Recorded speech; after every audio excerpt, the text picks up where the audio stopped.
కొరింథీయులకు రాసిన పత్రిక 3వ అధ్యాయం. సహోదరులారా, ఆత్మ సంబంధులైన మనుషులతో మాట్లాడినట్లు నేను మీతో మాట్లాడలేకపోతుని, శరీర సంబంధులైన మనుషులే అనియు క్రీస్తునందు పసిబిడ్డలే అనియు మీతో మాట్లాడవలసి వచ్చెను.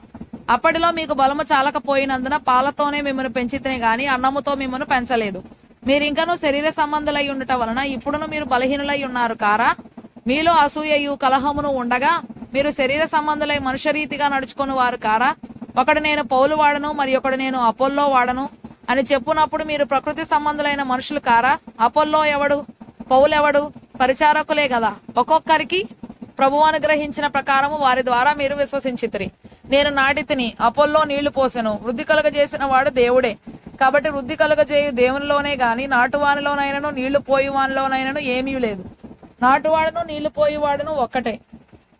ప్రతివాడు తాను చేసిన కష్టము కొలది జీతం పుచ్చుకొనును. మేము దేవుని జత పని వారమై ఉన్నాము, మీరు దేవుని వ్యవసాయమును దేవుని గృహమునై ఉన్నారు. దేవుడు నాకు అనుగ్రహించిన కృప చొప్పున నేను నేర్పరి అయిన శిల్పకారుని వలె పునాది వేసి తిని, మరి ఒకడు దాని మీద కట్టుచున్నాడు.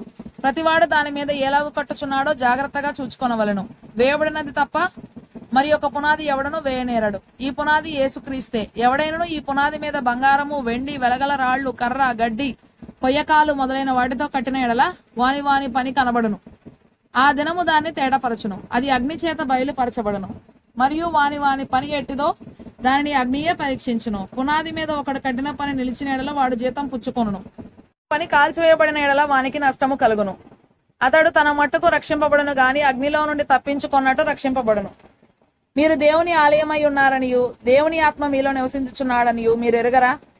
ఎవడైనను దేవుని ఆలయమును పాడు చేసిన ఎడల దేవుడు వానిని పాడు చేయును. దేవుని ఆలయము పరిశుద్ధమై ఉన్నది, మీరు ఆ ఆలయమై ఉన్నారు, లేక మీరును పరిశుద్ధులై ఉన్నారు. ఎవడనూ తను తాను మోసపరచుకొనకూడదు. మీలో ఎవడైనను ఈ లోకమందు తాను జ్ఞానినని అనుకున్న ఎడల జ్ఞాని అగునట్టు వెర్రివాడు కావలను. ఈ లోక జ్ఞానము దేవుని దృష్టికి వెరితనమే. జ్ఞానులను వారి కుయుక్తిలో ఆయన పట్టుకొనును, మరియు జ్ఞానుల యోచనలు వ్యర్థములని ప్రభువునకు తెలియను అని రాయబడి ఉన్నది. కాబట్టి ఎవడనూ మనుషుల యందు అతిశయింపకూడదు, సమస్తమును మీవి. పౌలైనను, అపోల్లో అయినను, కేఫా అయినను, లోకమైనను, జీవమైనను, మరణమైనను, ప్రస్తుతమందున్నవి అయినను, రాబోవునవి అయినను సమస్తమును మీవే. మీరు క్రీస్తు వారు, క్రీస్తు దేవుని వాడు.